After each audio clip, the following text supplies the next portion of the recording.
Hey guys, today let's learn how to bypass the character AI filter. So if you guys want to go ahead and bypass the character AI filter, in order for us to do this, all we need to do is to go on over the character AI application. So if you haven't downloaded the application just yet, go ahead and download it right now.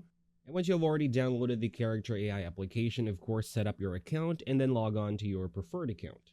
Alright, so once we're already there, I want you to go on over the specific character that you'd like to go ahead and bypass the filter of, preferably a one that you have created. Now, once you're already here, what I want you guys to go ahead and do is to simply say your preferred inappropriate word. So let's say it's going to be UCK. So I'm going to go ahead and censor this by my own and enter this specific word over here. And let's enter works after that. And once that is done, basically that's how you guys could bypass the filters in character AI, and go ahead and try this out yourselves, guys. Thank you guys for watching this video. Please like and subscribe and take care.